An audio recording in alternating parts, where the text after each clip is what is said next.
Assalamualaikum warahmatullahi wabarakatuh. Selamat pagi Sobat Sehat Seconegoro. Selamat pagi Nutrikers juga. Apa kabar hari ini? Selamat menjalankan ibadah puasa. Ini siaran perdana kita di bulan Ramadan.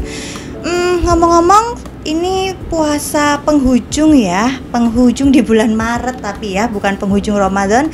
Hari ini tanggal 31 Maret 2023 bertepatan dengan 9 Ramadan. Kembali lagi Bincang Gizi menemani Sobat Sehat untuk kita berbincang lebih dekat, lebih hangat. Hari ini saya pasti nggak sendiri. Saya ditemani oleh Mas Rizal Dwi Saputro, Sarjana Farmasi. Selamat pagi Mas Rizal. Pagi Mbak Ayu, sehat selalu.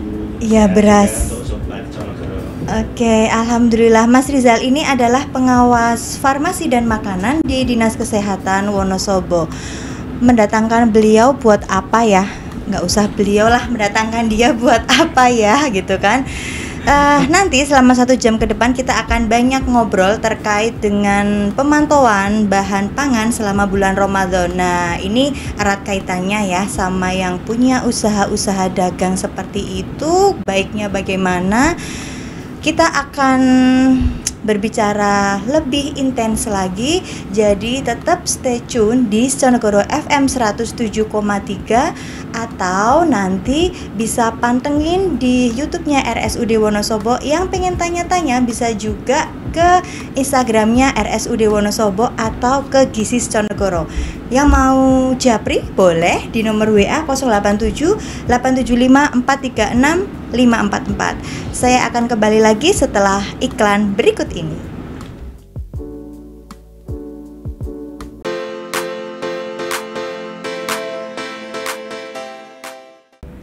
Kembali lagi di Bincang Gizi Conegoro FM 107,3. Nah, memasuki sesi ngobrol ini, sesi yang ngobrol hangat tapi dekat tapi hangat. Yang di depan udah ketawa-ketawa dulu. Oke, kita tadi saya udah ngasih clue nih, kita berbicara tentang pemantauan keamanan pangan di bulan Ramadan. Kita kalau bicara tentang keamanan pangan berarti kan tujuannya adalah konsumen mendapatkan suatu bahan pangan yang aman gitu kan ya. Nah, pangan sama makanan kan beda ya. Makanan nyerempet-nyerempetnya sama ahli gizi, pangan juga bisa. Tapi pangan sendiri kalau menurut seorang Mas Rizal itu gimana? Pertanyaannya sangat cerdik ini Mbak Ayu. Makanan ini sama pangan. Katanya Mbak Ayu bisa diganti nggak? Berasa tua banget kan ya? Ayu. Gini Mbak Ayu, sudah ada yang mengatur tentang pangan, yaitu di Undang-Undang Pangan nomor 18 tahun 2012 ya. Jadi pangan itu diartikan sebagai semua unsur dari hayati, baik itu dari laut, dari perikanan, dari pertanian, dari tanah ataupun dari laut yang bisa dimanfaatkan oleh manusia sebagai bahan makanan dan minuman, baik itu nanti untuk bahan mentah untuk diolah lagi ataupun siap saji.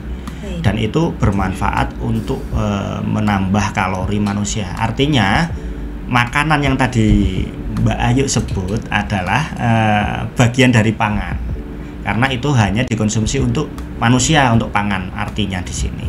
Itu Mbak Ayu. Berarti pangan ini sasarannya adalah untuk manusia ya. Kalau tadi sebutannya adalah hayati, berarti kalau orang gizi itu bicaranya bahan makanan mentah. Ya, yang nanti sekali akan diolah menjadi produk makanan atau minuman. Oke, berarti beda nanti pengertiannya kalau sama pangan ternak gitu, beda ya? Sangat beda sekali. Beda. Keamanan pangan, kita bicara aman itu kalau melewati proses saringan apa nih dinyatakan aman? Jadi sebetulnya saya masih ngasih clue dulu nih Mbak sama Mbak Ayu nih. Boleh. Apakah pangan yang aman ini pangan yang harus dijaga oleh security biar aman atau dijaga polisi? Kadang masyarakat belum tahu ya. Kadang masyarakat itu sudah sehari-hari mengkonsumsi makanan, tapi untuk mengamankan makanan sendiri nggak tahu. Jadi keamanan pangan itu butuh kondisi Mbak Ayu. Kondisi untuk mencegah pangan dari cemaran bahan berbahaya. Cemaran itu ada 3, nanti kami akan jelaskan lagi. Cemaran fisika, cemaran mikrobiologi, dan cemaran kimia. Dan untuk memberikan efek kesehatan bagi tubuh manusia. Jadi pangan itu dikonsumsi itu aman dan tidak berbahaya. Intinya seperti itu, Mbak. Cemaran fisika, kimia sama mikrobiologi. Ya. Dulu yang SMA kalau pelajaran ini paham berarti nanti bisa mengikuti konten bagi ilmu dari Pak Sukar sama Pak Karyono itu. Gitu. Yang SMA 1, kalau yang nggak SMA 1 intinya mata pelajarannya adalah biologi, fisika dan kimia ya. Gitu. Orang tuh kadang-kadang tahu ya. Orang tuh maksudnya gini, orang tuh nggak paham cemaran biologi, cemaran fisika, cemaran kimia itu yang seperti apa, walaupun sebenarnya mereka tuh menemui, ya kan, pasti menemui kondisi seperti itu. Nanti dibahas lah ya, cemaran-cemaran itu contohnya apa. Nah, kalau banyak muncul di feed gitu kan, kita pernah saya baca itu tentang kunci keamanan pangan. Nah, kunci ini apakah harus dimengerti oleh kita konsumen untuk sebagai panduan memilih pangan itu sendiri, atau menjadi satu standar global di mana itu adalah yang harus dicapai? Ya, begini ya Mbak Ayu, 5 kunci keamanan pangan. Jadi ada beberapa kunci, itu ada 5 untuk kuncinya ada 5. Ada 5. Beberapa itu lebih dari 1. 5. Jadi itu sudah diatur oleh Badan Pengawas Obat dan Makanan untuk bagaimana kita mendapatkan makanan secara aman. Yang pertama, beli makanan atau pangan yang aman. Artinya kita membeli pangan itu benar-benar pangan yang berkualitas, tidak kadaluarsa, dan makanan tadi itu dibeli di tempat yang bersih, tempat yang tidak tercemar. Makanan itu juga memiliki kualitas yang prima, bermutu dan bergizi. Itu yang pertama. Yang paling gampang dilihatnya itu nggak ide tadi. Ya, ide sama kalau kita di pasar lah, kita melihat pedagangnya itu higiene sanitasinya bagaimana. Kalau kita lebih memilih ke pedagang yang lebih bersih, sehingga otomatis dengan membeli di tempat pedagang yang lebih bersih, kualitasnya akan terjaga daripada kita membeli di sembarang tempat nih yang dekat dengan tempat sampah, becek dan banyak lalat. Nah, kita nggak tahu nih kualitas yang mau kita beli itu pastinya tidak bagus. Ini kayaknya clue ya, berarti yang jadi pedagang yang punya ini harus berpenampilan rapi, bersih gitu. Tapi nek dilalai adalah yang jadi pedagang bersih nih, tapi kebetulan dapat tempat lokasi yang kurang bagus nih. Yang penting dari ininya sendiri ya, maksudnya performanya si pedagang itu ya, kita bisa melihatnya gitu maksudnya. Ya, selain itu sebetulnya dari bahan sendiri, performa pedagang dan tempat itu menentukan, karena cross kontaminasi atau kontaminasi silang pada pangan itu bisa terjadi karena tempatnya yang tidak higienis. Namanya higienis di situ banyak sekali bakteri, insektisida atau rodensia yang bisa sekali mencemari makanan. Itu Mbak Ayu, seperti itu. Berbicara tentang kualitas pangan, kalau tadi itu expired date itu kan kalau makanan kemasan nih. Kalau di pasar tradisional itu kan bukan makanan kemasan. Berarti lagi-lagi kualitas pangan itu nggak bisa kita lihat dari label yang tercetak. Berarti sobat sehat juga harus lebih aware sama diri sendiri dengan meningkatkan pengetahuan nih. Contohnya ikan yang baik yang kayak apa, atau misalnya nih bulan puasa yang lagi rame misalnya kolang-kaling yang baik yang kayak apa. Ini kan bulan Ramadan itu semua segmen semuanya kayaknya rame banget ya, apalagi makanan ya, apapun itu apapun laku, ya namanya dijual dan laku. Itu namanya memang efek Ramadan, bulan penuh berkah, jadi apapun bisa gitu, bisa terjual dengan laris. Jadi mirisnya sekali Mbak, di bulan Ramadan ini semua produk itu keluar.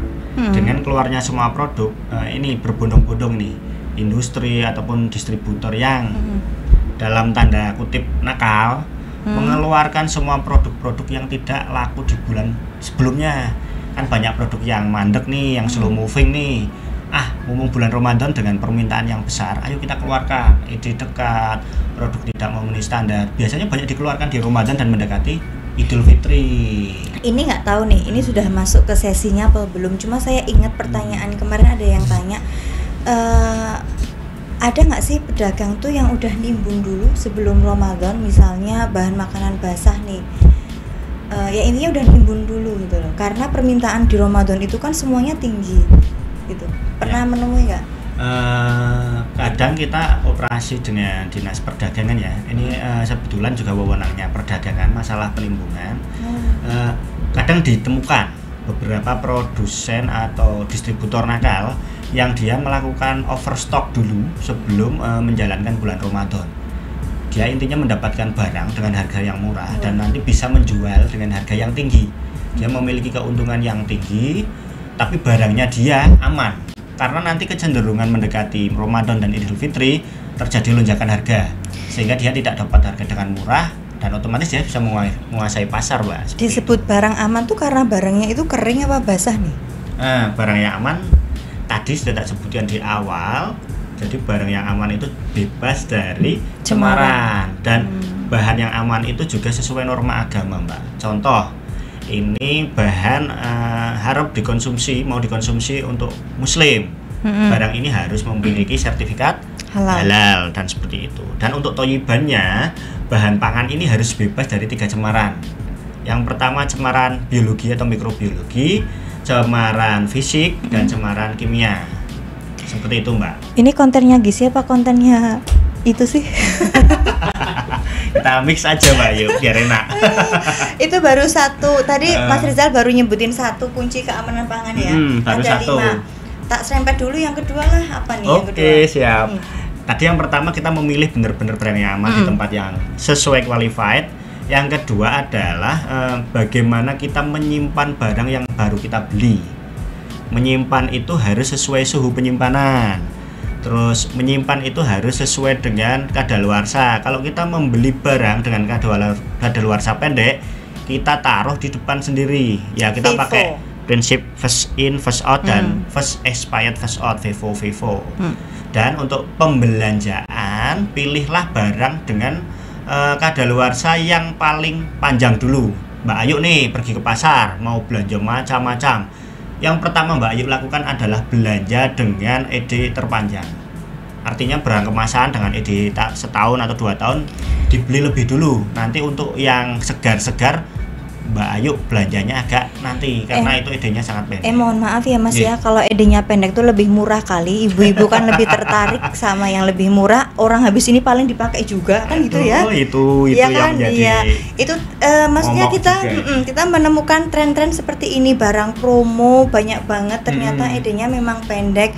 Nggak apa-apa ini orang dipakai kan kayak gitu. Iya enggak? Ya, iya. Benar.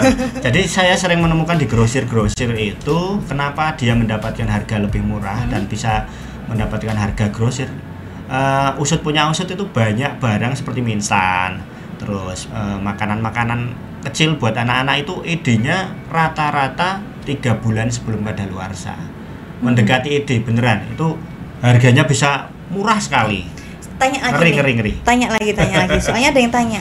Bener nggak sih kalau makanan kemasan meskipun ED yang tertera nih misalnya bulan Maret 2023 sebenarnya sama si produsen si ED ini udah diawalin.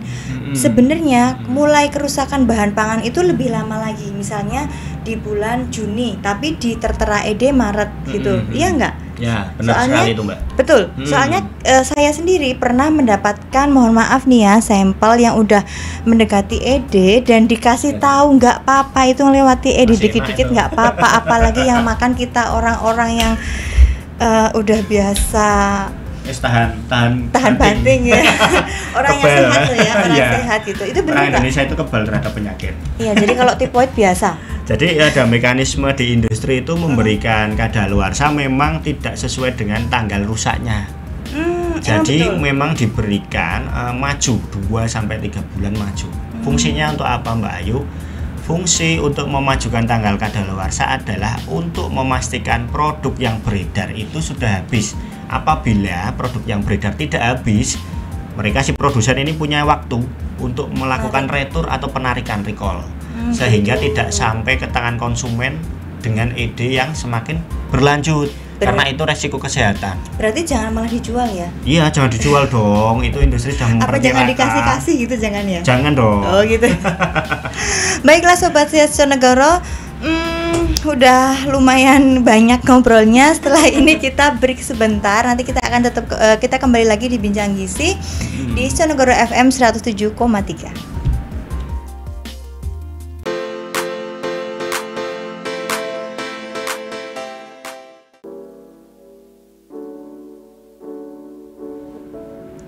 Kembali lagi di Bincang Gizi Sonegoro FM 107,3, masih bersama saya Wahyu dan Mas Rizal. Masih ngobrolin tentang pangan, ya sesuatu yang tidak pernah terlepas dari keseharian kita ya, karena memang itu masuk jadi kebutuhan primer. Jadi nggak bisa orang itu kekurangan pangan gitu ya. Kalau kekurangan kasih sayang masih bisa, tapi kalau pangan nggak bisa. Banyak tuh Mbak. Mas Dika kenapa dulu? Oke, bahas lagi tentang tadi 5 kunci keamanan pangan. Tadi udah nomor 2. Berarti kita masih punya 3 item tentang kunci keamanan pangan. Yuk yang ketiga Mas Rizal.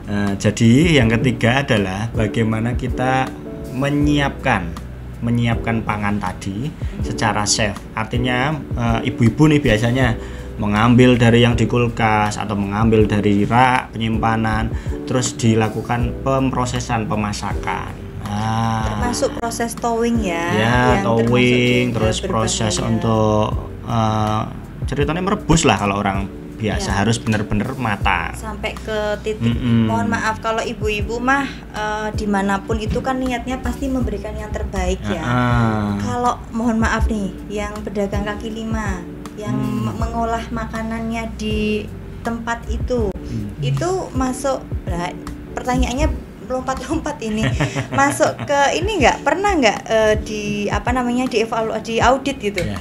Jadi audit apa namanya ya? Sebelum kami jelaskan ya Mbak Ayu, yang ketiga tadi tuh ya.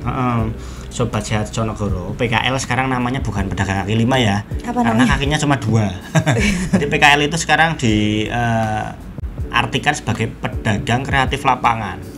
Mulai udah lama nih biar memberikan kesan yang baik gitu. Pedagang kreatif lapangan. Terima kasih infonya ya. Jadi sekarang sebutannya adalah pedagang kreatif lapangan. Itu PKL.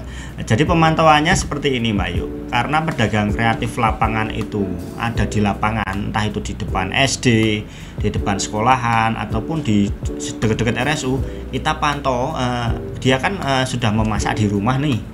Contoh cilok itu udah dimasak di rumah, saya contohkan nih. Kita langsung ke situ. Jadi bagaimana proses untuk penyiapannya cilok kepada pembeli. Jadi benar-benar dia harus bersih. Tusuk yang digunakan juga tusuk yang sudah dibersihkan atau belum. Plastik yang digunakan plastik yang tahan panas atau enggak, karena plastik untuk cilok kan harus tahan panas karena dia hidangan yang harus hangat panas. Yang kedua, bagaimana sih kondisi gerobaknya, terus bersih apa enggak, terus kondisi penjamahnya, penjualnya sendiri, kukunya panjang-panjang enggak nih. Nah, terus pakai perhiasan enggak nih, karena perhiasan tuh enggak boleh loh untuk penanganan pangan. Habis pegang rokok biasanya sambil nyan sewone bahasa Wonosobo udut. Iya. Udut sambil jualin. Nah, asap rokoknya nih. Tapi ada pertanyaan yang masuk nih. Beli cilur, pedagangnya juga sambil ngerokok kayak gitu. Aku makan ya nggak apa-apa nih, baik-baik aja gitu kan. Ya saya sih pada akhirnya seperti itu kan kaitannya sama imunitas ya. Iya. Kita kan harapannya Bener kepingin sekali. yang pada posisi grade teraman gitu, karena kita tidak pernah tahu sistem tubuh kita seperti apa. Jadi kalau kita ingin yang terbaik, otomatis miliknya yang terbaik gitu kali ya. Jadi Dinas Kesehatan itu sudah berkali-kali dan nggak lupa untuk saling mengingatkan kepada pedagang kreatif lapangan, baik itu yang di Wonosobo itu ada di alun-alun, yang ada di Jalan Bayangkara, baik yang ada di Pasar Kumandang, Pasar Tingjanti, dan semua PKL yang ada di Wonosobo sering kita undang kok. Jadi kita refresh bagaimana higienis sanitasi, bagaimana kualitas pangan yang baik, dan bagaimana proses pengolahan. Jadi sebetulnya bapak-bapak ibu pedagang kreatif lapangan itu mau kok diajak rembugan yang enak, terus dikasih informasi, jadi mereka terbuka. Yang kurang itu sebetulnya ini masukan aja untuk Pemda Wonosobo, penempatan pedagang kreatif lapangan ini, carikanlah tempat biar mereka mendapatkan tempat yang enak dan higienis. Karena kita kalau lihat di selatan alun-alun tuh loh, bagaimana mereka mau mencuci, bagaimana mereka mau meningkatkan kualitas makanannya kalau berjejer-jejer seperti itu, kotor dan gerobaknya nggak pernah dibawa pulang loh itu. Di sebelah SMP 1. Ya, Ya. itu. Yang ya SMP 1 Wonosobo. Jadi tadi ya dari pedagangnya itu bahan yang digunakan, gerobak untuk menjajakan sama penjamahnya. Nah, itu yang jualan itu harus benar-benar bersih. Kalau nyuwun sewunya ya, kalau yang tidak memiliki penutup kepala, kalau ibu-ibu pasti banyak yang pakai hijab ya. Bapak-bapak itu kami rekomendasikan pakai penutup kepala, pakai topi. Ini bulan Ramadan pakai peci. Pakai peci lebih bagus. Jadi kelihatan keren lah di bulan Ramadan ini, Pak. Kelihatan lebih tawadhu gitu ya.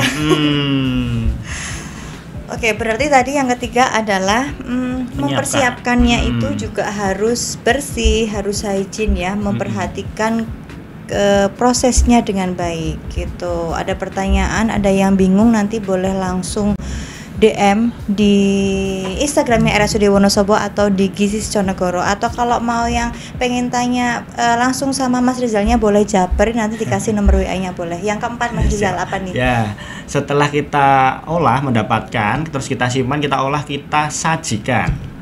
Jadi bagaimana cara menyajikannya dengan aman. Untuk makanan yang harus disajikan pada kondisi panas, ya harus pakai tempat yang tahan panas. Contoh? Untuk ini ya, contoh nih banyak sekali orang yang takoyaki nih saya contohkan. Ini panas-panas nih habis digoreng. Tapi kok malah wadahnya pakai styrofoam lah. Ini sayang sekali karena styrofoam itu nggak tahan panas. Ada lagi bakso malah menyajikannya di plastik yang terbuat dari formalin. Apa contohnya itu Mbak Yu yang lagi tren? Apa sih? Melamin.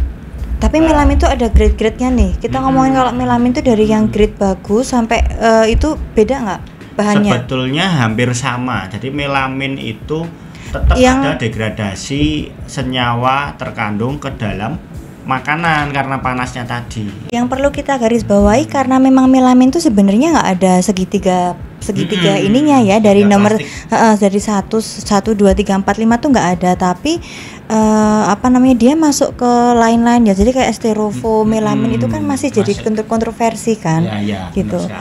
Jadi ada yang melamin yang KW-nya bagus, bukannya ya maksudnya kualitasnya tuh baik, ada yang ya ringan-ringan kayak gitu. Atau kalau enggak mungkin ini enggak bakso ditempatin di mangkok kertas nih, kan sekarang udah banyak nih olahan mangkok yang dari kertas gitu. Jadi Sobat Sehat Conegoro, untuk menyajikan makanan yang harus panas, pertama direkomendasikan sebetulnya untuk wadah yang inert artinya tidak bereaksi. Saya contohkan piring dari beling, apa nih? Piring beling nih yang keramik ini malah aman ini karena nggak bereaksi sama sekali. Yang kedua, kalau seandainya nggak ada piring ya pakai plastik boleh, tapi yang ada segitiga plastiknya angka 5. Angka 5 contohnya dot bayi. Itu kan plastik, tapi dia ada segitiga 5. Jadi dia bisa dipanaskan, dan bisa dipakai berulang. Tapi kalau yang nggak segitiga 5 tuh berarti angka 2 ya. Angka 1, angka 2, angka 3 dan sebagainya tidak tahan panas. Jadi bahannya terbuat dari bahan yang tahan panas yang namanya polipropilen. Jadi di situ ada tulisan 5, terus segitiga plastik, terus bawahnya PP, artinya polipropilen, bahan tahan panas. Dan segitiga plastik memberikan informasi sedikit Mbak Ayu. Itu artinya segitiga yang pertama adalah reuse, artinya kemasan itu plastik bisa digunakan lagi. Reproducible, artinya kalau dotnya atau plastiknya sudah rusak bisa didaur ulang. Reproducible terus bisa di-recycle lagi. Reproducible, recycle, reuse. Jadi segitiga plastik artinya itu teman-teman Sobat Sehat Conegoro. Yang sekarang itu seringnya makanan minuman kemasan terus akhirnya dirusak dan dibuang itu rata-rata segitiga 1 ya. Dia bisa didaur ulang, artinya tidak menjadi sampah bertahun-tahun di alam gitu kan ya. Itu juga mendukung sekali Pemda Wonosobo untuk menurunkan jumlah sampah plastik, karena kan sekarang TPA di Wonorejo itu membatasi sekali nih sampah-sampah yang tidak bisa didaur ulang, karena untuk sampah organik sekarang sudah tidak diterima karena untuk dibusukkan di rumah masing-masing seperti itu. Jadi bagus sekali untuk mengurangi plastikless lah, nggak pakai semuanya pakai plastik, semuanya harus pakai plastik. Jadi benar-benar tidak bisa diproses untuk yang tidak ada nomornya. Oke. Panjang. Ini sebenarnya satu materi kunci keamanan pangan itu bisa dibahas satu sesi sendiri. Itu satu hari satu malam itu Mbak Ayu. Nanti jenengan nggak buka di rumah lah. Gimana? Bukannya? Iya di rumah sakit.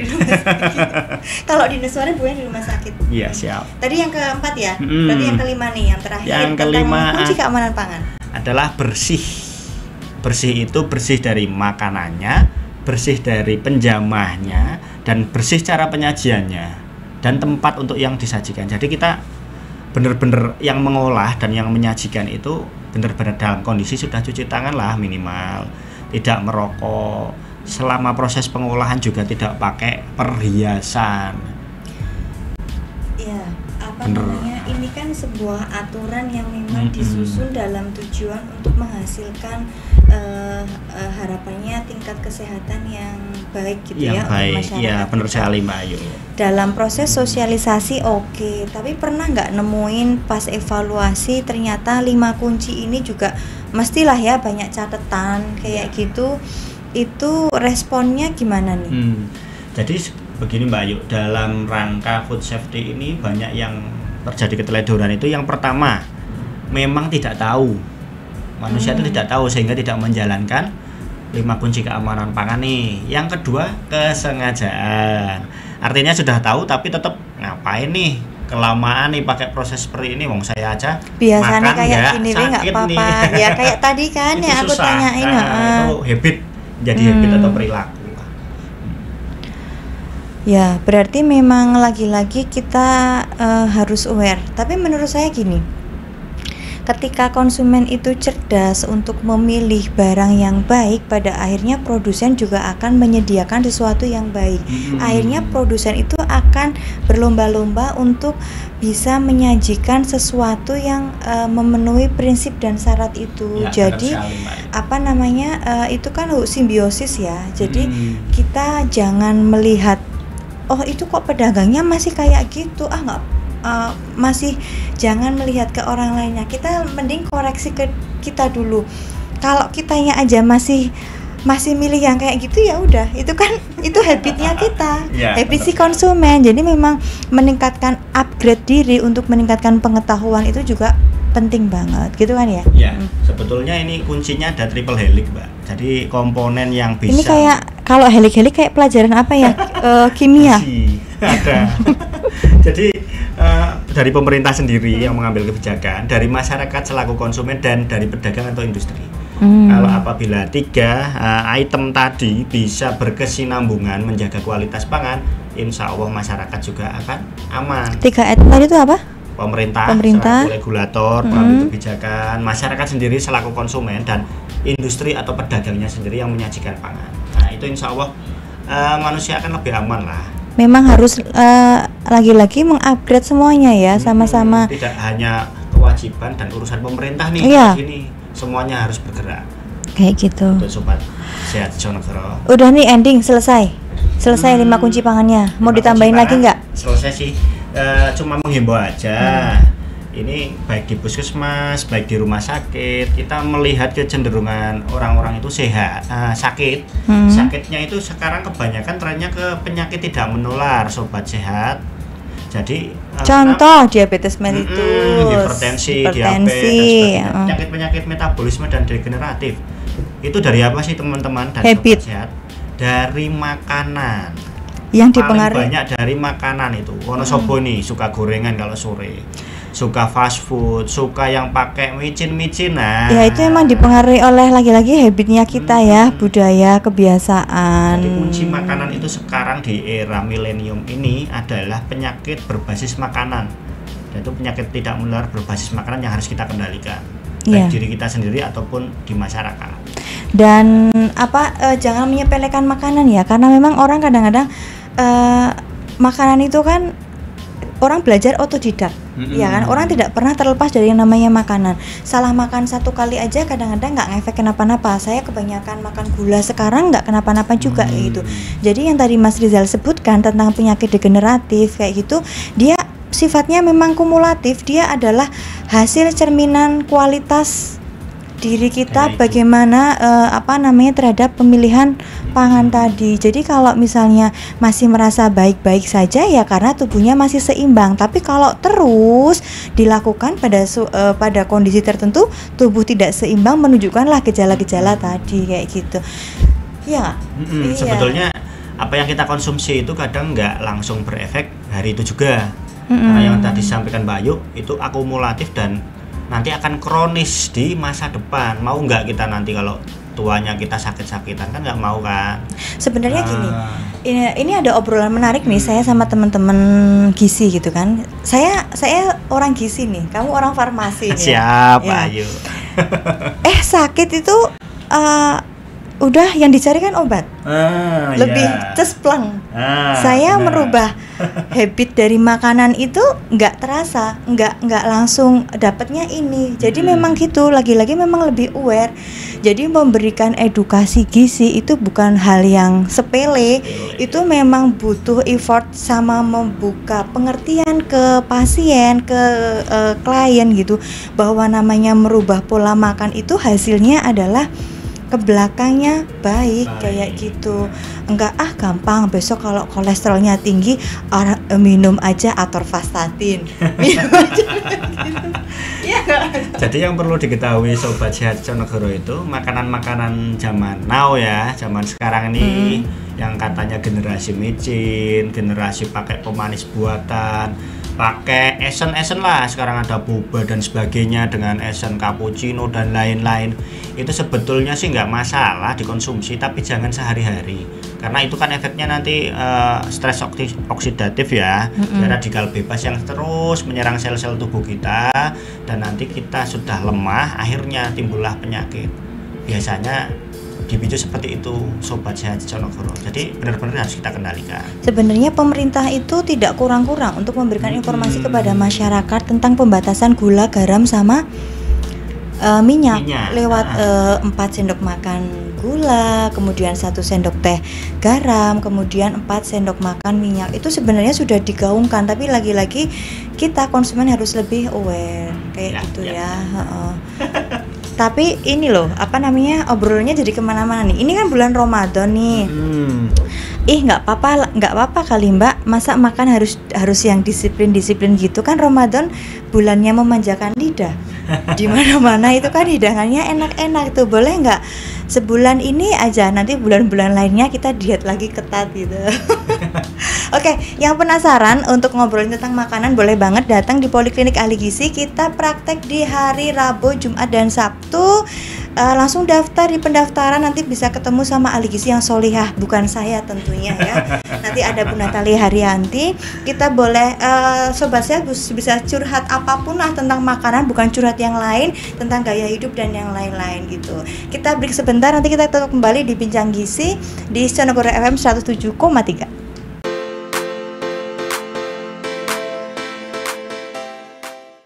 Kembali masih di Bincang Gizi Dijonegoro FM 107,3, menjadi sesi terakhir di penghujung Ramadan bulan Maret, tanggal 9 Ramadan ya. Hari ini masih bersama Mas Rizal. Tadi udah panjang ngomongin 5 kunci aja 3/4 jam sendiri ya. Ini sisanya 15 menit. Habis ini masih ada Pak Taryanto nggak Mas? Nggak ada ya, tapi nggak dipanjangin juga. Yang terakhir, dengar-dengar kata-katanya adalah ini kan Ramadan tidak pernah lepas dari yang namanya operasi pasar. Ya Mbak Ayu. Itu ya. Nah, terkait operasi pasar ini, pasar di Wonosobo kan banyak. Pasti kan ya terjadwal lah ya, enggak terus atau bergerak semua bareng. Itu saya tanyanya satu itu, yang kedua samplingnya gimana nih? Terus pihak yang terlibat siapa saja? Dicatat tuh 3 pertanyaan tuh. Siap. Yang keempat, ini sudah ini udah tanggal 9 Ramadan, udah pernah belum nih operasi pasar? Dan boleh nggak spill hasilnya apa? Boleh nggak sih gitu? Kalau boleh ya disampaikan, enggak juga nggak apa-apa. Jadi ini izin Pak Moko dari Dinas Kesehatan menyampaikan. Jadi Mas Moko ya. Kita melakukan operasi itu di awal puasa ini sudah melakukan di minggu ini. Jadi yang kita sasar adalah pasar tradisional dan yang kita sasar adalah retail, penjual retail. Jadi selama seminggu ini sudah mendapatkan 6 pasar Mbak Ayu. Yang hari ini juga lagi dilakukan di Pasar Kepil. Jadi minggu pertama ini yang Dinas Kesehatan sendiri itu menggandeng Satpol PP. Itu yang kita sasar adalah pasar perifer, pasar-pasar yang ada di pinggiran. Dan nantinya perifer ya, perifer bukan, atau pinggiran. bukan pembuluh darah perifer. Pasar perifer ini biasanya banyak produksi yang nggak ditemukan di pasar induk, pasar-pasar besar. Dan nanti minggu kedua atau minggu ketiga biasanya kita juga lintas sektor dengan Pemda, dengan Setda itu kita lakukan dengan Polres juga untuk pasar-pasar yang besar. Jadi untuk minggu pertama kita dapat 6 pasar. Yang pertama Pasar Leksono, Pasar Kembaran, Pujasera Sodagaran, Pasar Kepil, satu lagi pasar tadi Kembaran ya, Leksono, Kembaran, Pujasera Sodagaran, Kepil. Oh yang hari ini di mana? Kepil. Di Kepil. Itu samplingnya gimana nih samplingnya? Samplingnya kita lakukan secara random sampling dengan bahan-bahan yang kita curigai.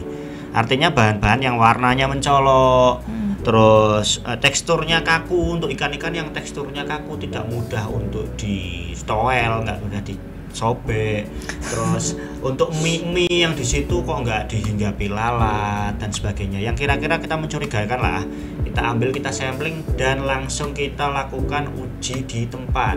Artinya kita Dinas Kesehatan memiliki food security kit. Jadi untuk kit untuk memeriksa makanan dengan segera, dengan hasil kualitatif segera keluar. Itu ujinya uji apa?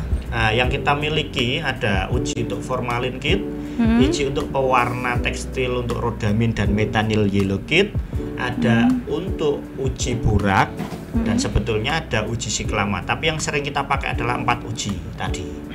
Formalin, burak, metanyl yellow dan rodamin B. Ya.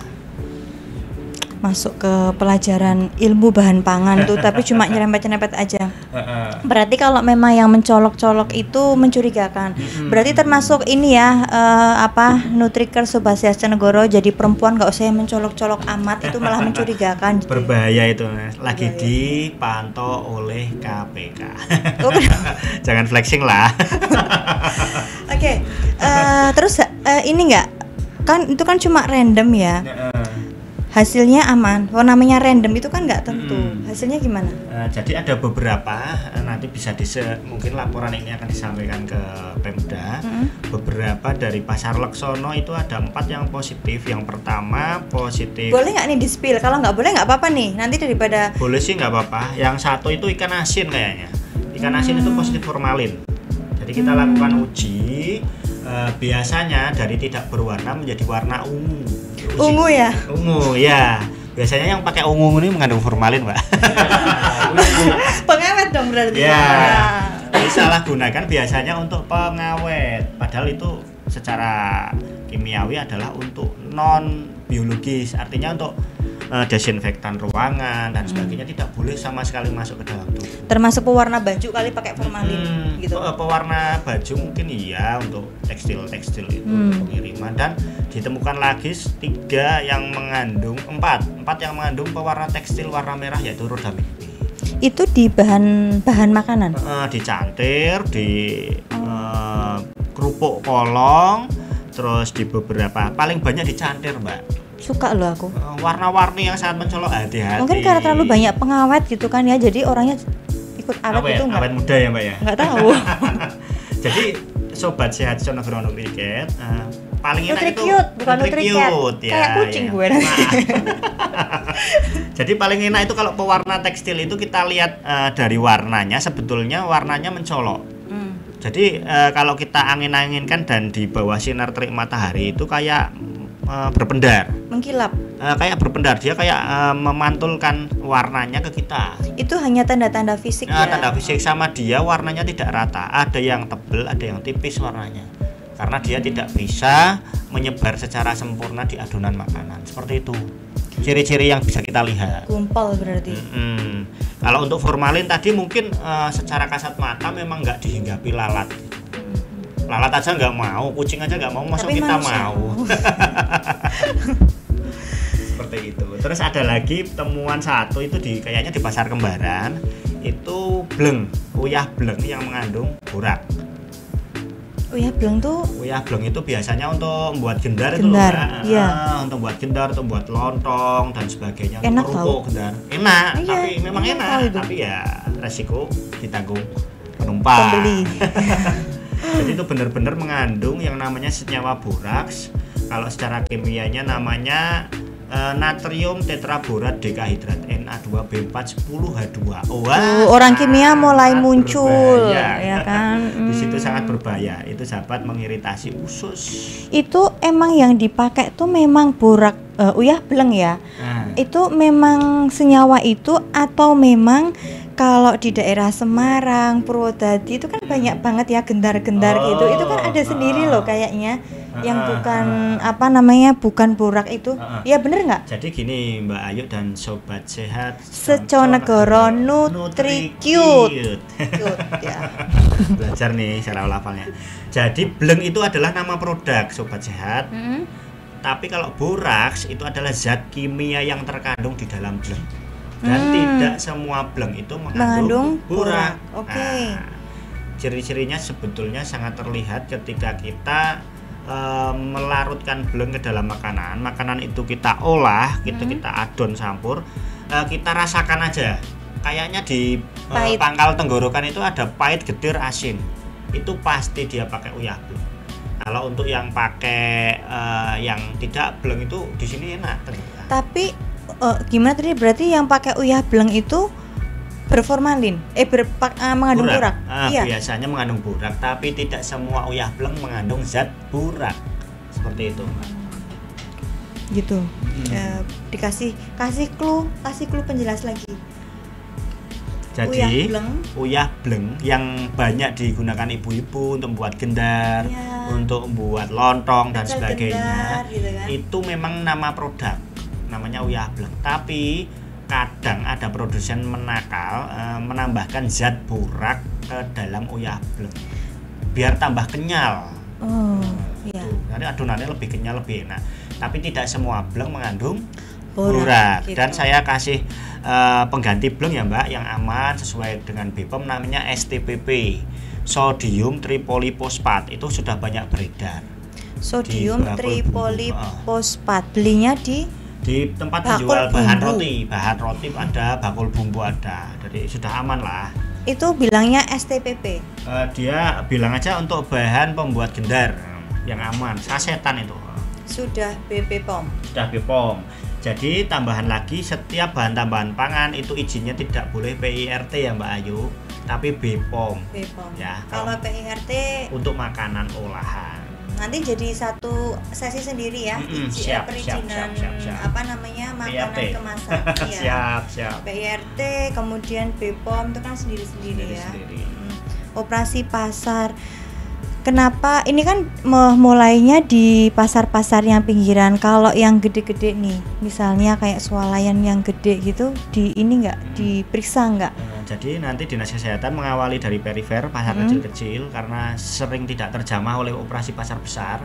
Setelah itu biasanya dengan Polres, dengan Pemda, Ketahanan Pangan, Koperasi UMKM, Satpol PP dan dinas terkait, kita lakukan operasi pasar besar yang dikoordinasi oleh bagian perekonomian biasanya. Itu termasuk pemantauan harga.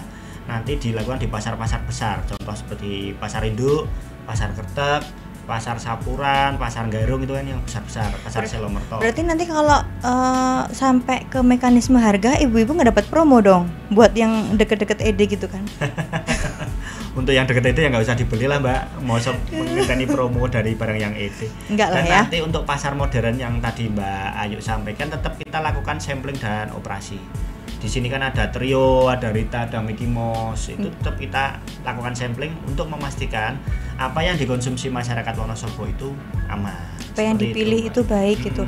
Nek menemukan. Kalau menemukan yang tadi kayak ada temuan ikan asin, kemudian kerupuk gitu, diapain nih? Pertama kan kita lakukan pendataan. Ini produknya yang jual siapa, di los mana, terus barangnya didapatkan dari mana. Contoh nih, kalau barangnya bukan asli dari Wonosobo, contoh kalau ikan asin dari Pekalongan atau Weleri, Kendal, kita lakukan penyurat atau surat menyurat lewat BPOM, nanti ditembuskan ke Dinas Kesehatan setempat, tempat dia dapat atau proses asinnya. produksinya. Contoh di Pekalongan, nanti kita tetap tembusi ke Dinas Kesehatan Pekalongan untuk bersama-sama membina produsen, sehingga apa yang disampaikan produk sampai ke kota-kota lain tetap dalam rangka aman. Ada nggak nih kalau udah dibina masih mengulang kesalahan, terus ada nggak tindakan finalnya apa nih?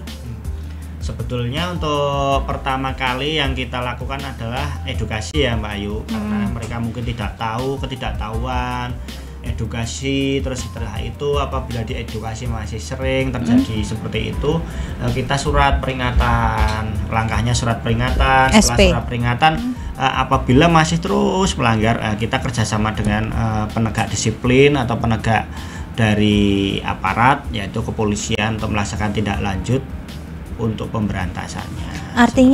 Artinya pemerintah tetap bergerak ya, enggak tetap terus bergerak, tidak hanya diam ya, pemerintah itu. enggak terus, maksudnya ketika ada temuan booming nih kayak gini nanti terus hilang gitu, enggak ya, tetap di balik layar, di balik pemberitaan tetap bekerja.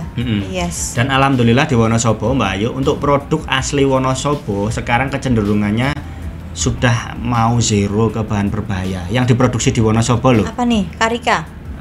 Contoh dulu ada Bolumpret, itu di sini masih pakai rodamin B, sekarang sudah tidak. Mie basah itu yang dulunya pakai formalin di Wonosobo sudah tidak. Jadi yang produksi asli Wonosobo sekarang sudah bagus. Kadang kita itu digembur dari kota lain, daerah lain, atau bahkan produk-produk impor yang kita tidak diketahui produsennya itu di mana. Jadi kita integrasi lah sama daerah lain, seperti itu Mbak. Berkoordinasi. Oke, Mas Rizal, cek and recheck nih. Cek and rechecknya buat pesan nih buat Sobat Sehat Sonegoro dan NutriCute. NutriCurls, sorry, NutriCute itu kita, deng. Salah ya dari tadi, NutriCurls. Cek and rechecknya kasih clue-nya dong kalau untuk kesimpulan dari 5 kunci keamanan pangan tadi, kita cek and rechecknya apa aja? Ini jadi untuk penutup closing, dalam membeli makanan kita harus lakukan 5 kunci keamanan pangan. Terus jangan pilih makanan yang berbahaya, dan jangan lupa untuk makanan kemasan kita lakukan mekanisme cek klik, artinya K pertama adalah kemasannya masih baik atau enggak, bocor atau tidak. L labelnya atau ada izin edarnya atau tidak. I informasi yang tertera pada produk. K yang terakhir kadaluarsa. Jangan sampai kita membeli produk-produk dengan kadaluarsa pendek atau sudah melewati kadaluarsa. Berarti kalau dapat promo di hati-hati, ya kan? Kalau bicara sama orang gizi, jangan lupa dibaca informasi nilai gizi. Kalau sama orang farmasi, klik apa tadi, kemasan, kemudian label, informasi sama kadaluarsa. Informasi itu juga di dalamnya orang gizi itu masuk informasi nilai gizi sama komposisi. Sobat Sehat bisa install lewat Play Store di HP, cek BPOM Mobile, itu bisa untuk mengecek semua makanan, kosmetik, obat, suplemen, apakah obat yang kita pakai, suplemen atau obat tradisional itu palsu atau asli. Apa tuh nama aplikasinya? Klik Mobile BPOM. Mobile BPOM. Nanti setelah ini Mas Adit langsung ngomong sama istrinya kalau beli apa-apa langsung di-scan terus gitu. Di-scan harganya ya Mas ya. Scan harganya. Yuk, terus apa lagi nih cek and rechecknya? Dan kita harus menjaga diri karena penyakit sekarang bersumber makanan. Jangan sayangkan kesehatan kita hanya untuk mengkonsumsi makanan-makanan yang tidak berkualitas. Jadi kuncinya cuma 3 sih untuk makanan: aman, berkualitas atau bermutu, dan bergizi. Nanti berhubungan dengan Mbak Ayu nih. Kalau kita makan makanan sudah aman, sudah berkualitas tapi nggak ada gizinya, ya percuma. Iya. Nanti kita nggak berkembang malah. Harus yang baik, yang halal, yang baik. Dan halal, jangan lupa kita di negara Muslim ini harus makan yang bersumber dan makanan yang halal. Jangan lupa label halalnya sekarang warna ungu ya, Sobat Sehat. Jadinya dilihat, dicari-cari yang warna ungu berarti dia udah halal. Jangan lupa Mas Dika, nanti kalau sudah di sertifikat halal ya Mas. Langsung dicap. Langsung dicap MUI. Capnya bukan MUI, DIK. Oh iya. Siap.